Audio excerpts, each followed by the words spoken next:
وحده لا شريك له. Haram hukumnya membela Ba'alawi bersama dengan bukti-bukti yang nyata, bukti-bukti yang banyak yang telah ada yang mengatakan bahwa Ba'alawi bukan keturunan baginda Nabi. Kapan mau debat sama Mang Imat, Habib? Imat aja nggak berani jawab yang pertanyaan anak itu. Udah 4 jawaban anak itu Imat nggak jawab sampai sekarang kok. Mau debat bagaimana? Hah? Saya berani berdebat dengan siapapun 3 hari 3 malam untuk mempertahankan tesis ini. Itu jawaban anak yang 4 itu. Satu yang masalah apakah ada Habib dalam Islam. Udah anak jawab. Dia nggak jawab balik. Kedua, bagaimana gelar hukum orang memakai gelar Habib? Anak jawab, nggak ada dia jawab. Hah, suruh dia jawab 4 dulu itu. Pertama, tesis tentang keterputusan mereka sebagai dunia Nabi. Yang kedua, tentang kemuliaan ilmu dibanding kemuliaan darah dan nasab yang tidak diajarkan menurut ajaran Islam dari para Al-Quran dan Rasulullah Muhammad SAW dalam sunnah-sunnah. Mana kitab sezaman, woi? Woi, mana kitab sezaman yang menafikan, woi? Hah? Ada nggak? Ngakunya kan mereka turunan Nabi, betul atau tidak? Dan semua orang sejak kecil tahunya Ba'alawi itu yang dipanggil Habib adalah turunan Nabi. Karena sejak datang 100 tahun yang lalu mereka ngakunya sebagai keturunan Nabi. Tapi setelah diteliti nasabnya, ternyata nasabnya tidak tersambung kepada Nabi Muhammad Sallallahu Alaihi Wasallam. Kalau itu orang mengatakan nasab Ba'alawi itu batal, mana ada kitab yang membatalkan? Ada nggak? Kalau tidak ada kitab yang mensoehkan, ada nggak kitab yang membatalkan? Mana? Kasih sini kitab yang membatalkan. Akhirnya setelah tahu nama-nama 39 dan tahun masing-masing dengan tahun Hijriah, maka saya cari kitab-kitab nasab yang sesuai dengan tahun-tahun yang ada. Karena keturunan Nabi semua keturunan Nabi setiap masa dicatat, Pak. Di abad ketiga ada kitabnya. Kalau betul ini orang yang ada di abad ketiga ini adalah merupakan turunan Nabi, maka akan ada catatannya. Dan kitab sezaman itu tidak menjadi syarat dalam ilmu nasab, nggak ada. Kitab sezaman menjadi syarat untuk membatalkan nasab itu nggak ada. Di abad keempat banyak kitabnya, di abad kelima juga banyak, di abad keenam juga ada, di abad ketujuh juga ada, abad 9 ada, sampai abad sekarang ini anak keturunan Nabi yang ada di Saudi Arabia dari golongan marga Al-Abdali Al-Auni yang paling sahih, kemudian dari Az-Zaidi yang ada di Yaman ini yang sahih nasabnya adalah Az-Zaidi, dari nasab keturunan para imam-imam Zaidiyah yang ada di Sana'a. Itu terbukti dalam setiap generasi sampai hari ini, yang sedang perang dengan orang-orang Amerika, yang sedang perang dengan orang-orang Israel, yang sedang perang dengan Inggris, itu adalah keturunan Nabi asli yang ada di Yaman dari suku Al-Hausi. Al-Hausi itu adalah keturunan Imam Hasan bin Ali bin Abi Thalib atau Imam Hasan bin Fatimah binti Rasulullah Muhammad Sallallahu Alaihi Wasallam. Tes DNA nggak ada yang menjadi syarat untuk membatalkan nasab, itu nggak ada. Makanya belajar lagi, bilangin Mak Imat CS itu belajar lagi. Ternyata ini ada satu nama di abad keempat dari silsilah mereka, namanya Ahmad bin Isa. Ahmad bin Isa saya cari ada di dalam kitab-kitab nasab. Anaknya dicatat, jumlahnya 3. Pertama Muhammad, 2 adalah Husain, 2 Ali, ketiga Husain. Nah, sedangkan ini para Ba'alawi mengaku bahwa Ahmad bin Isa punya anak keempat, namanya Ubaid. Saya cari seluruh kitab yang ada di abad keempat, tidak ada yang menyatakan Ubaid ini adalah anak Ahmad bin Isa. Nanti di abad kelima mungkin ada yang mencatat, tidak ada. Beb, emang jadi Habib harus tes DNA dulu ya? Ya itu imat CS aja itu pada bego tes DNA, sedangkan para ulama-ulama mutaakhirin mengharamkan tes DNA. Bodoh aja mereka itu. Kitab banyak ditulis. Ahmad bin Isa hanya punya anaknya 3, Muhammad, Husain, dan Ali. Di abad yang ke-6 saya cari tidak ada. Di abad ke-7 semuanya Ahmad bin Isa keturunannya dicatat sampai keturunan yang ke-5, ke-6, sampai hari ini itu sudah ada catatan abad ke-15 keturunan Ahmad bin Isa dari anak yang bernama Muhammad, dari anaknya yang namanya Ali, dari anaknya yang namanya Husain. Tapi dia dicatat tidak punya anak bernama Ubaidullah. Tes DNA. Dan kaum-kaum seperti mereka itu udah ada di zaman Rasul. Bukan dari sekarang aja. Di zaman Rasulullah dulu ada itu orang-orang seperti itu yang mengatakan Rasulullah abtar, Rasulullah terputus. Makanya itu asbabun nuzul turunlah surat Al-Kautsar. Lalu dari mana mereka mengaku selama 550 tahun nama Ubaid tidak ditulis sebagai anak Ahmad bin Isa? Pada abad 9 mereka bikin buku sendiri.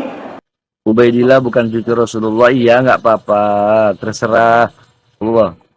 Jadi pencatat nasab keluarga Rasul itu mencatat Ahmad tidak punya anak namanya Ubaid, dia mencatat sendiri. Kakek saya namanya Ubaid, Ubaid ini anak daripada Ahmad. Sementara di abad yang sama Ibnu Inabah dalam kitabnya Umdatul Talib Al-Kubra mengatakan yang sama, dia mengaku, tapi ini pencatat nasab Rasul juga terus mencatat tidak ada anak yang namanya Ubaid. Jadi kaum-kaum seperti itu tuh alah gak kepake sama anak. Ayo baku hantam Yodi Merasi, alah kalian cuma berani di sosmed begini saja. Ini yang mencatat pertama kali namanya Ali bin Abu Bakar As-Sakron. Abadnya abad 9, wafatnya 895 Hijriah. Yang diaku itu Ubaid itu abad ke-4 Hijriah, katanya anaknya Ahmad.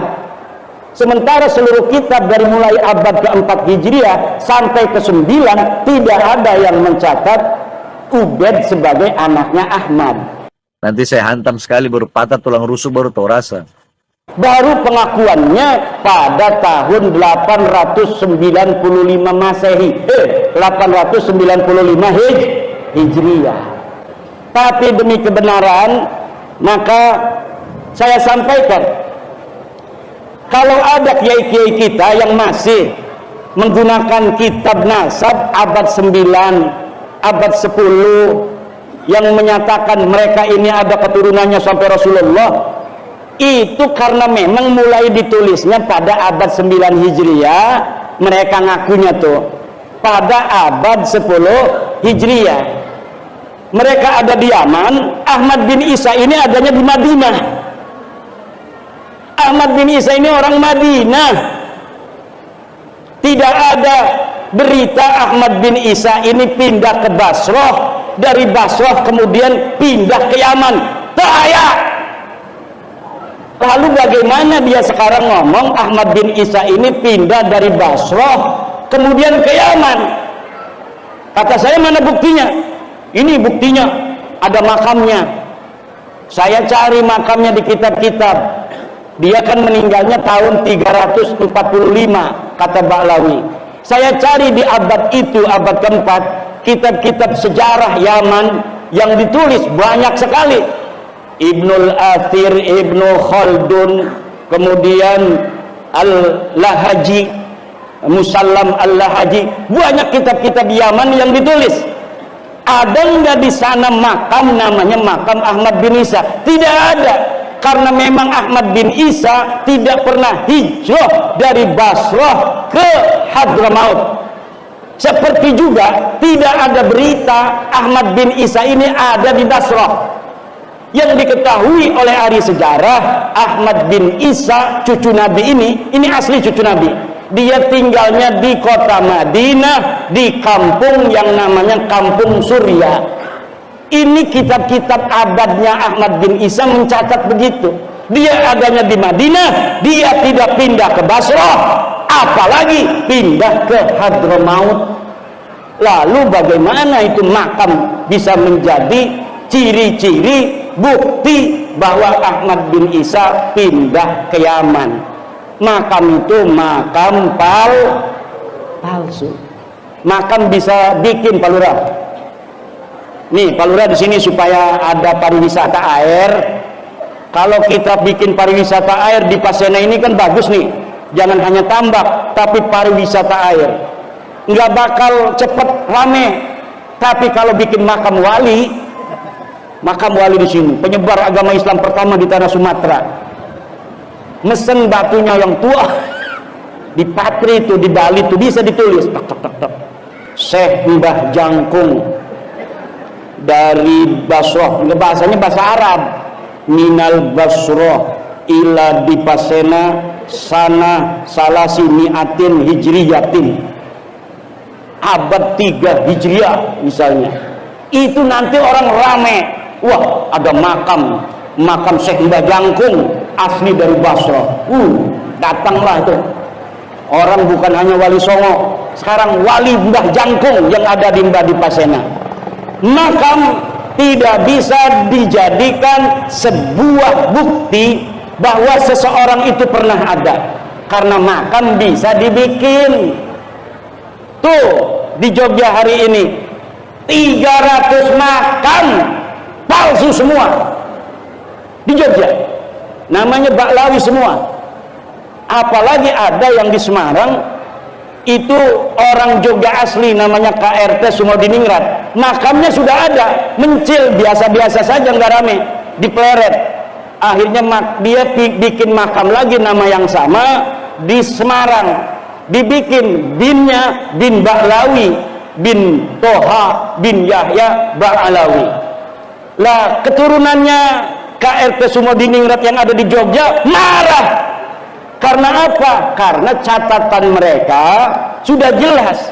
Ini KRT Sumodiningrat orang Jogja asli, dia panglima perang Jogja, bapaknya orang Jogja, kakeknya orang Jogja, buyutnya orang Jogja, keturunannya juga sampai sekarang ada. Kok bisa-bisa nama yang sama, sejarahnya sama, perang, kemudian mati di masjid, kok sekarang jadinya jadi Baklawi? Ini yang terjadi sejak zaman Ahmad bin Isa, yang dia orang Madinah, tidak ada berita dia ada di Basrah. Kemudian hari ini ada makam di Yaman yang katanya namanya Ahmad bin Isa, pindahan dari Basrah. Kalau Kiai Romo Sufyan ini ada di Lampung, kemudian ada punya silsilah dari Raden Patah Demak, anak cucunya, diteliti kok orang Lampung binnya kok ke atasnya leluhurnya bin Raden Patah Demak. Setelah diteliti, memang dulu kakeknya yang bernama Romo Yai Sufyan pindah dari Semarang ke Lampung. Berarti ada sejarahnya tuh, nyambung tuh. Kalau ini Baklawi katanya makamnya di Yaman, di Hadramaut, tetapi sejarahnya setelah ditelusuri tidak ada satupun kitab yang mengatakan Ahmad bin Isa ini pindah ke Yaman dari Basrah. Tidak ada. Kalau buyut-buyutnya ada di Basrah, pindah dari Madinah, buyut-buyutnya ke Basrah, ke Baghdad, ke Qum, ke Asfihan, ke Syam, ke Najaf. Tapi Ahmad bin Isanya dia ada di kota Madinah. Makamnya di mana? Tidak ada. Karena mungkin dia orang yang tidak terlalu panjang umur. Karena mungkin peran di dalam politik keagamaan dia